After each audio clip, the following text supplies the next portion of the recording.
कल्पना कीजिए कि कोई अपनी पूरी गृहस्थी, अपना पूरा जीवन समेटकर 500 किलोमीटर दूर किसी अनजान शहर में शिफ्ट हो रहा है। ये तो बहुत बड़ा बदलाव होता है किसी के लिए भी। बिल्कुल। और पैकिंग में हजारों रुपए खर्च हो गए, ट्रांसपोर्ट वाले को एडवांस दे दिया, नई जगह पर घर ढूंढने में पसीना बहा दिया। हाँ, और अपनी जेब से पैसे भी तो लगते हैं शुरुआत में। वही तो, लगभग 1 लाख रुपए अपनी जेब से खर्च करने के बाद जब कोई कर्मचारी ऑफिस में अपना यात्रा भत्ता मतलब ट्रांसफर टीए का क्लेम जमा करता है और फिर 2 साल बाद 2 साल बाद ऑडिट विभाग का वो डरावना नोटिस आ जाता है। एकदम सही पकड़ा आपने। उसमें लिखा होता है कि आपने गलत नियम के तहत पैसा मांग लिया था और अब आपको आधी रकम ब्याज समेत सरकार को वापस लौटानी होगी। ये किसी भी कर्मचारी के लिए सबसे बड़ा डरावना सपना हो सकता है, और मेरा अनुभव कहता है कि ये डरावना सपना असल जिंदगी में बहुत से लोगों का सच है। बाप रे, पर ऐसा होता क्यों है? क्या लोग जानबूझकर ज्यादा पैसे मांगते? नहीं, सबसे बड़ी विडंबना यही है, ज्यादातर मामलों में किसी ने कोई जानबूझकर धोखा नहीं दिया होता है। ये सब सिर्फ इसलिए होता है क्योंकि सरकारी नियमों की भाषा, खासकर ये जो ट्रांसफर क्लेम की भाषा होती है ना, ये इतनी उलझी हुई होती है कि एक नया कर्मचारी उसे समझ ही नहीं पाता।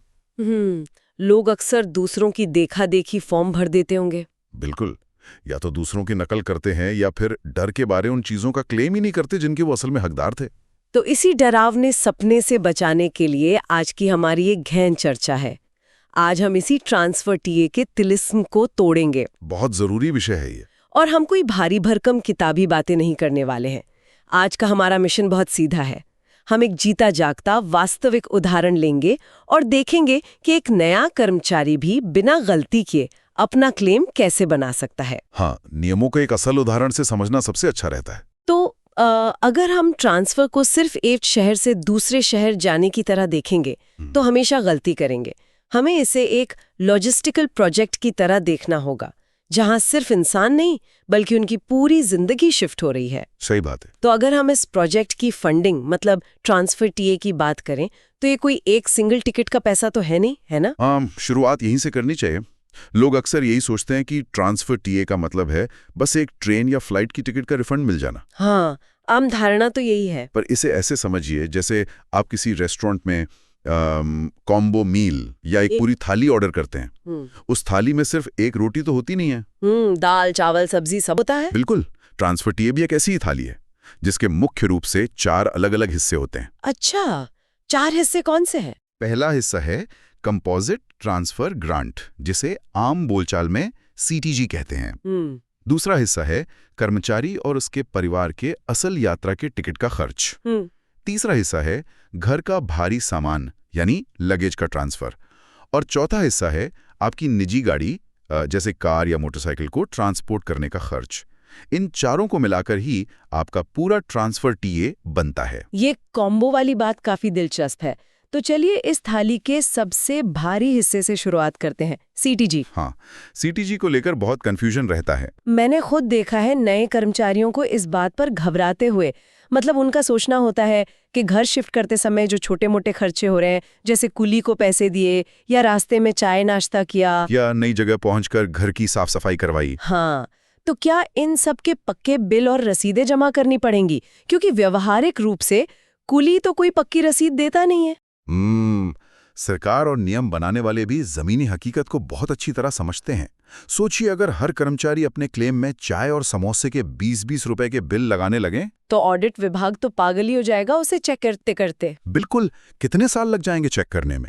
ये पूरी प्रक्रिया ही ठप पड़ जाएगी। इसीलिए सीटीजी का नियम बनाया गया। तो मतलब सीटीजी में रसीद नहीं चाहिए? एकदम नहीं। सीटीजी के लिए आपको इस तरह की कोई भी रसीद, टिकट या बिल दिखाने की जरूरत ही नहीं है। ये एक लमसम यानी एक मुश्त राशि है जो सरकार बिना सवाल पूछे देती है। बिना सवाल पूछे? लेकिन इसका कोई तो आधार होगा ना कि किसे कितना पैसा मिलेगा? हाँ, इसका आधार आपकी सैलरी है। नियमों के अनुसार सीटीजी की राशि कर्मचारी के पिछले महीने की बेसिक पे का ठीक 80% होती है। अच्छा, 80%? इसका सीधा सा तर्क ये है कि जो व्यक्ति जिस पद पर है उसकी जीवन शैली और सामान उसी अनुपात में होता है। इसलिए बेसिक पे का 80% एक सुरक्षित आंकड़ा माना गया है जो उन सभी अदृश्य खर्चों को कवर कर लेता है जिनकी कोई रसीद नहीं होती। मैं समझ गई। इसे एक ठोस उदाहरण से समझते हैं ताकि कोई कंफ्यूजन ना रहे। हाँ, उदाहरण से चीज एकदम साफ हो जाती हैं। तो मान लीजिए हमारे एक अधिकारी है जो लेवल 7 में काम करता है। अब जो श्रोता नहीं जानते उन्हें बता दूं कि लेवल 7 आमतौर पर एक सुपरवाइजरी पद होता है। तो मान लेते हैं कि इस अधिकारी की बेसिक पे 49,000 रुपए है। ठीक है, 49,000। और इनका ट्रांसफर एक ऐसे शहर में हो गया है जो यहाँ से 500 किलोमीटर दूर है। तो क्या उन्हें सीधे सीधे 49,000 का 80% मिल जाएगा? जी, इसकी कैलकुलेशन एकदम सीधी है। 49,000 का 10% हुआ 4,900 रुपए, और इसे 8 से गुणा करेंगे तो ये बनता है 39,200 रुपए। बिल्कुल। इस अधिकारी को सिटी जी के रूप में 39,200 रुपए मिलेंगे। और सबसे अच्छी बात, इसके लिए उन्हें कोई हिसाब या रसीद देनी नहीं है। ये तो बहुत बड़ी राहत है। चलिए, थाली का पहला हिस्सा समझ आ गया। अब दूसरे हिस्से यानी यात्रा पर आते हैं। यात्रा के नियम भी काफी दिलचस्प हैं। यहाँ मुझे एक बहुत ही व्यावहारिक पेंच नजर आता है। सरकारी आदेश अक्सर आते हैं कि तुरंत प्रभाव से नई जगह पर ज्वाइन करें। हाँ, इमीडिएट इफेक्ट वाले ऑर्डर्स। तो अब हमारा ये लेवल 7 का अधिकारी 500 किलोमीटर दूर ट्रांसफर हुआ है। आदेश आ गया तो वो रातों रात अपना बैग पैक करेगा और चला जाएगा। लेकिन उसके परिवार का क्या? ये बहुत ही आम समस्या है। मान लीजिए ये फरवरी का महीना है। अधिकारी की पत्नी है और 2 बच्चे हैं। बच्चों के फाइनल एग्जाम मार्च में है।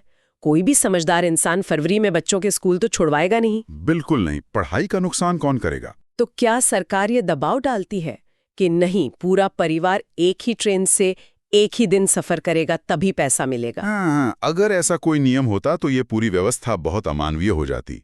नियम बनाते समय पारिवारिक जिम्मेदारियों का पूरा ध्यान रखा गया है।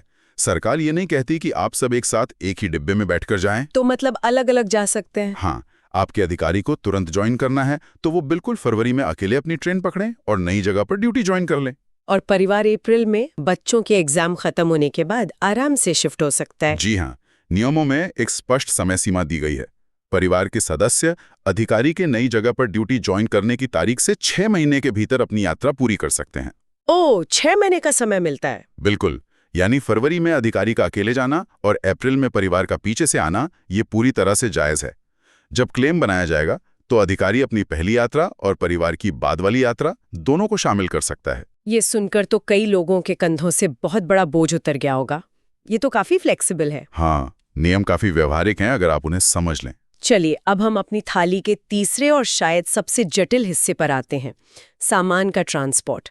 हमारा अधिकारी 500 किलोमीटर दूर जा रहा है। घर में सोफा है, फ्रिज है, पलंग है। जाहिर है ये सब किसी बड़े ट्रक में सड़क मार्ग से जाएगा। ट्रक से ही जाता है भारी सामान। तो इसकी गणना कैसे होती है? मैं अंदाजा लगाने की कोशिश करती हूँ। 500 किलोमीटर की दूरी है। सरकार ने ट्रक का कोई रेट तो तय कर रखा होगा ना? आपकी दिशा बिल्कुल सही है। सरकार ने पदों के हिसाब से सामान ले जाने की एक सीमा और रेट तय किया है। तो लेवल 7 के लिए क्या नियम है? चूंकि हमारा अधिकारी लेवल 7 में है तो नियमों के अनुसार लेवल 6 से लेवल 11 तक के अधिकारियों को अधिकतम 6,000 किलो तक सामान ले जाने की अनुमति होती है। 6,000 किलो? मतलब एक पूरा ट्रक? हाँ, और अगर ये सामान सड़क मार्ग यानी ट्रक से जा रहा है तो इसका एक निर्धारित बेस रेट है। ये बेस रेट 50 रुपये प्रति किलोमीटर होता है। अच्छा, 50 रुपए प्रति किलोमीटर? तो गणित तो बहुत आसान हुआ। दूरी है 500 किलोमीटर, रेट है 50 रुपए। 500 को 50 से गुणा किया तो 25,000 रुपए बन गए।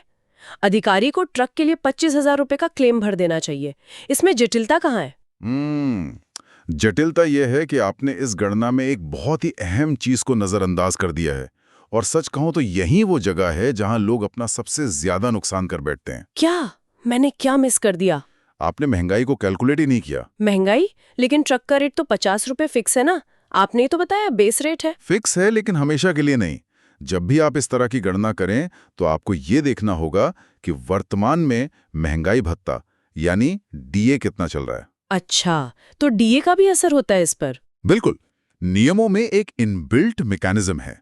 सरकार जानती है कि जब महंगाई बढ़ती है तो पेट्रोल डीजल के दाम बढ़ते हैं और जाहिर है ट्रक वालों का भाड़ा भी बढ़ता है। ये तो लॉजिकल है। इसलिए नियम कहता है कि जब भी डीए 50% के पार जाएगा तो सामान ले जाने के इस 50 रुपए वाले बेस रेट में अपने आप 25% की वृद्धि हो जाएगी। अरे वाह, ये तो बहुत ही तार्किक बात है। मतलब मुझे पुराने रेट पर अटक कर नहीं रहना है। एकदम सही। तो अगर वर्तमान में डीए 50% से ऊपर जा चुका है तो मुझे 50 रुपए प्रति किलोमीटर वाले रेट को 25% बढ़ाना होगा। हाँ, अब जरा इसका गणित लगाइए। 50 रुपए का 25% कितना होता है? 50 का 25% हुआ 12.5 रुपए। तो अब मेरा नया रेट 50 रुपए नहीं रहा, बल्कि वो बढ़कर 62.5 रुपए, मतलब 62 रुपए 50 पैसे प्रति किलोमीटर हो गया है। सही पकड़ा आपने। अब समझ आया कि लोग गलती कहाँ करते हैं। हाँ, अगर कोई पुराना नियम पढ़कर क्लेम भरेगा तो वो 25,000 रुपए ही मांगेगा, लेकिन असली हकदारी कुछ और है। चलिए मैं फिर से गुणा करती हूँ नए रेट के हिसाब से। हाँ, करके देखिए। दूरी वही 500 किलोमीटर है, नया रेट है 62.5 रुपए। तो 500 गुणा 62.5 ये होता है 31,250 रुपए। बिल्कुल। यानी अधिकारी को सामान के ट्रांसपोर्ट के लिए 31,250 रुपए का क्लेम मिलेगा। सीधा सीधा 6,000 से ज्यादा का फर्क आ गया। और ये उनका वाजिब हक है। ये नियम इसलिए बनाए गए हैं ताकि बाजार की बढ़ती कीमतों का बोझ किसी सरकारी कर्मचारी की अपनी जेब पर ना पड़े। ये तो बहुत ही बढ़िया जानकारी है। तो चलिए, सीटीजी का पैसा मिल गया 39,200 रुपए, सामान का पैसा मिल गया 31,250 रुपए। अब कहानी में एक बड़ा ट्विस्ट लाते हैं। बताइए क्या ट्विस्ट है? हमने बात की थी कि अप्रैल में पत्नी और 2 बच्चे शिफ्ट हो रहे हैं। मान लीजिए हमारा अधिकारी वापस अपने पुराने शहर आता है परिवार को ले जाने के लिए। ठीक है। वो सोचता है कि ट्रेन में धक्के खाने से अच्छा है अपनी कार से चलते हैं। वो अपनी कार में पत्नी और दोनों बच्चों को बैठाता है और खुद कार चलाकर 500 किलोमीटर दूर नए शहर पहुंच जाता है। सेल्फ ड्राइव करके जा रहे हैं। हाँ, अब यहाँ मुझे एक बम्पर फायदा नजर आ रहा है। मुझे पता है आप क्या सोचने वाली हैं, लेकिन चलिए पहले आप अपना तर्क रखिए। तर्क बहुत सीधा है। नियमों के तहत लेवल 6 से ऊपर के अधिकारी को अपनी कार ट्रांसपोर्ट करने का पैसा मिलता है, तो अधिकारी को कार ले जाने का पैसा मिलेगा। जी। इसके अलावा कार में 4 लोग सफर कर रहे हैं, अधिकारी, पत्नी और 2 बच्चे। तो उन 4 लोगों का ट्रेन का फर्स्ट क्लास या जो भी उनकी पात्रता है उस हिसाब से यात्रा का पैसा भी मिलेगा। है ना मजेदार? और यही वो जगह है जहां से हमने आज की चर्चा शुरू की थी। ऑडिट विभाग का डरावना नोटिस। क्या इसमें क्या गलत है? अगर किसी ने इस तरह से क्लेम भर दिया ना, तो ऑडिट वाले उस पर लाल पेन चला देंगे और तुरंत रिकवरी निकाल देंगे। लेकिन मुझे इसमें कुछ गलत नहीं लग रहा। कार भी तो शिफ्ट हो ही रही है और परिवार भी शिफ्ट हो रहा है, तो पेंच कहाँ है? पेंच ये है कि इसे नियमों की भाषा में ओन प्रोपल्शन यानी खुद चलाकर ले जाना कहते हैं, और सरकार एक ही काम के लिए 2 बार भुगतान नहीं करती। ये डबल डिपिंग को रोकने का नियम है।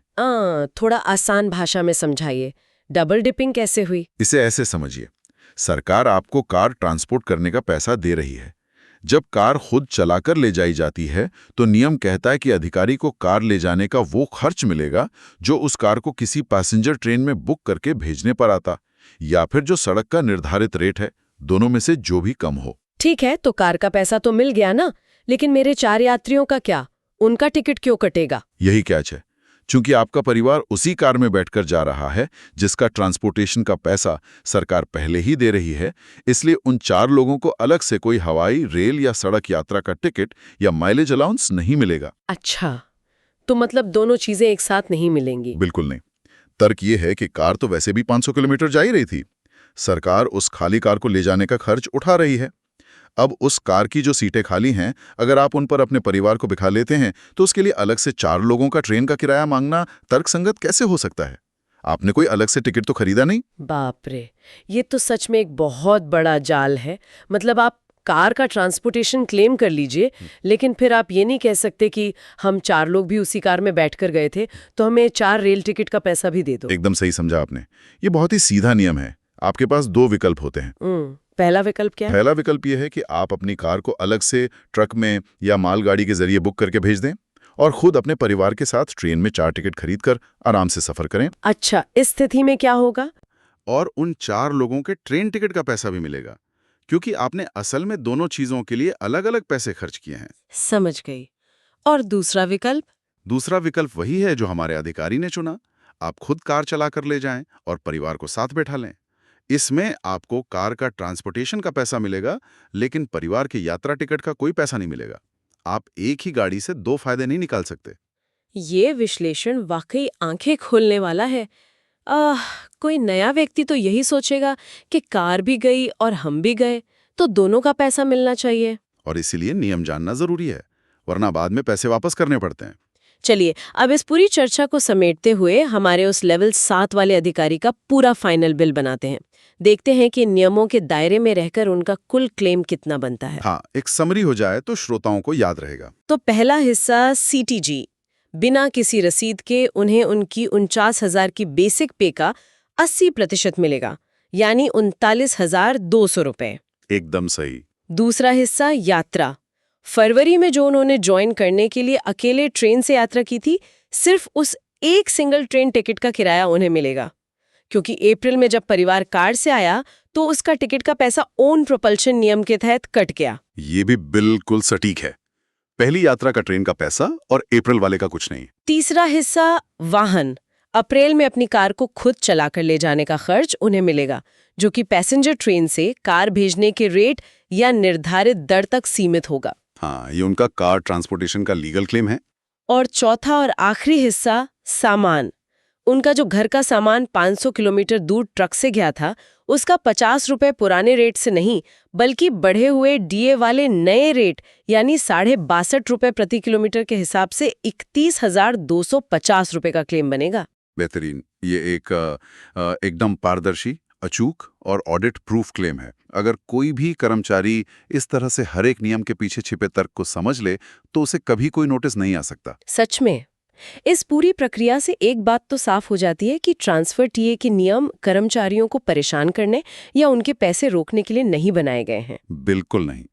इनका असल उद्देश्य है एक ऐसी व्यवस्था बनाना जो न्याय संगत हो, पारदर्शी हो और जिसमें धोखाधड़ी की गुंजाइश कम से कम हो।